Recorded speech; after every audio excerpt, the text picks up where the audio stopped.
Drones rusos atacan hotel lleno de instructores de la OTAN, Rusia borra a los invasores en Kursk. Drones rusos atacan hotel ucraniano lleno de instructores de la OTAN, aeródromo, centros logísticos, etc. Las fuerzas armadas de la Federación Rusa están bombardeando diariamente la infraestructura de retaguardia ucraniana con masivos ataques con misiles y aviones no tripulados, mientras que el ejército ucraniano no deja de atacar las instalaciones energéticas rusas con éxito variable. En las últimas semanas, el ejército ucraniano ha disminuido la intensidad de sus ataques con drones contra el territorio ruso. También se han suspendido los ataques con misiles de la OTAN, probablemente como resultado de la decisión de Washington de dejar de enviar suministros militares y de compartir sus datos de reconocimiento con el ejército ucraniano. A su vez, las fuerzas rusas siguen aumentando la intensidad de sus constantes ataques, provocando graves daños en toda Ucrania. Según las fuerzas aéreas de Ucrania, anoche las fuerzas rusas lanzaron 176 vehículos aéreos no tripulados.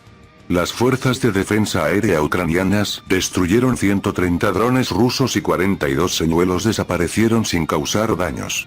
Los militares ucranianos confirmaron oficialmente los daños en las regiones de Kharkov, Poltava y Kiev. Sin embargo, ayer y por la noche se registraron numerosos ataques rusos con drones de varios tipos, misiles, incluidos Iskander, Kh-69 y bombas pesadas modernizadas en el Donbas, así como en las regiones de Sumy, Kharkov, Zaporozhye, Gerson, Kiev, Chernihiv, Kremenchug, Poltava, Cherkasy, Dnepropetrovsk, Odessa y Mykolaiv. El 10 de marzo por la noche, las fuerzas rusas atacaron la infraestructura crítica de las Fuerzas Armadas de Ucrania con vehículos aéreos no tripulados Gerán-2. Los objetivos incluían bases de reparación, centros logísticos, instalaciones de almacenamiento de combustible e infraestructura de aeródromos militares. La región de la capital de Ucrania fue objeto de un ataque masivo. Los ataques rusos se registraron en Basilkov, Bucha, Boyarka, Brovary, Vishgorod y en la ciudad de Kiev. Al menos 3 vehículos aéreos no tripulados kamikaze rusos atacaron el territorio del aeródromo militar de Basilkov. Como resultado de los ataques, el sistema de control de las rutas de vuelo de los vehículos aéreos no tripulados ucranianos y extranjeros resultó dañado, así como el sistema de comunicación que coordina el trabajo de las unidades de vehículos aéreos no tripulados, y 2 estaciones móviles de carga y prueba de vehículos aéreos no tripulados quedaron inutilizadas. Según informes locales, los drones rusos también destruyeron depósitos de armas de la OTAN en Brovary. Al menos 2 drones kamikaze rusos atacaron el 81º Centro de Apoyo de las Fuerzas Armadas de Ucrania en la ciudad de Konstantinovka, en la región de Mykolaiv. Las instalaciones atacadas se dedicaban a la acumulación y el suministro de combustible a las unidades ucranianas en las líneas del Frente del Sur.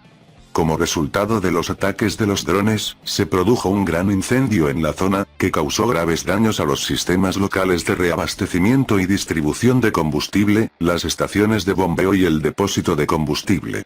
El 9 de marzo por la tarde se produjeron una serie de explosiones en las afueras de Mykolaiv. Según informes locales, los drones rusos atacaron otro hotel lleno de militares ucranianos e instructores militares extranjeros en el pueblo de Volovnoe, situado cerca del aeropuerto local. El hotel fue atacado 5 veces. Según informes no confirmados, murieron unos 30 militares, incluidos extranjeros. Las víctimas podrían ser pilotos ucranianos entrenados por instructores militares de Occidente. Las regiones fronterizas orientales de Sumy, Kharkov y Cherkasy están siendo bombardeadas sin cesar por los ataques rusos, ya que allí se encuentran concentradas importantes fuerzas ucranianas. Se han registrado nuevas oleadas de ataques rusos en Sumy, Aktivka, Chuguev, Miev, Balakleya, Kharkov y Nezim. Al menos 2 vehículos aéreos no tripulados kamikaze rusos Gerán-2 destruyeron la base de reparación y el estacionamiento de vehículos militares escondidos en el territorio de la empresa agrícola Agronome en Vernezoryansk en la región de Kharkiv. Más drones rusos atacaron el territorio de una granja avícola que se utilizaba como punto de despliegue temporal de las unidades logísticas de las Fuerzas Armadas de Ucrania. En el lugar se encontraban unidades de retaguardia que se encargaban del transporte de alimentos, equipos de ingeniería y municiones. 3 días de la ofensiva rusa en la región de Kursk. Las fuerzas armadas de la Federación Rusa están repeliendo rápidamente a los militares ucranianos de su cabeza de puente en la región fronteriza rusa de Kursk. El 8 de marzo, las fuerzas rusas lanzaron operaciones ofensivas a gran escala, sin dejar al enemigo ninguna posibilidad de resistencia. Después de casi 3 días de combates, las fuerzas rusas recuperaron el control de unas 2 docenas de aldeas en torno al principal bastión ucraniano de Sudza. La primera etapa de la ofensiva estuvo marcada por una arriesgada operación denominada tubería o flujo, cuyo objetivo era penetrar en la retaguardia ucraniana a través del gasoducto. Así, las sanciones europeas y la suspensión del suministro de gas a través del territorio ucraniano permitieron a los militares rusos lanzar una de las operaciones decisivas de la guerra. Después de varias semanas de entrenamiento y preparación completamente secretos, cientos de combatientes de las Fuerzas Especiales de Rusia Akhmat, el 30º Regimiento de Fusileros Motorizados, la 11ª Brigada Aerotransportada, así como las brigadas de veteranos y Vostok, se escondieron bajo tierra durante 4 días y recorrieron unos 15 kilómetros a lo largo de un conducto de tan solo 1,4 metros de altura.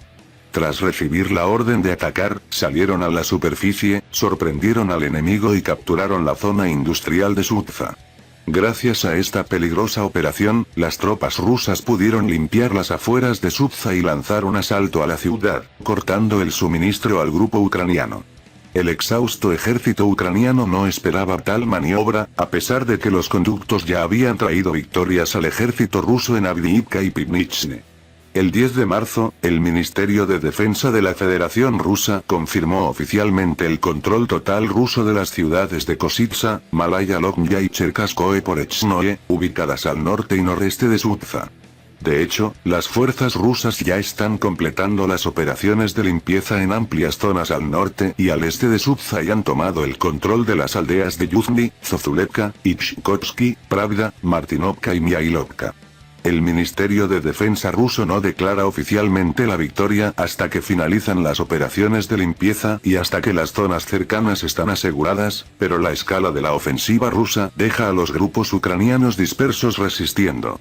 Según los últimos informes desde el campo de batalla, las tropas rusas están ampliando rápidamente su zona de control en las afueras de Sudza, preparándose para la etapa principal del asalto.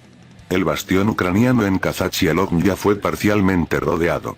Ya se informó de combates en los pueblos 1 y 2 de Knyazhi, en Zaolotsenka. De esta manera, los ucranianos en Kazachia-Logn ya quedaron aislados del grupo ucraniano en Sudza. En la periferia oriental de la ciudad de Mirny se están librando combates. Las fuerzas rusas han tomado el control de Agronom, Bondarevka y Kolmakov.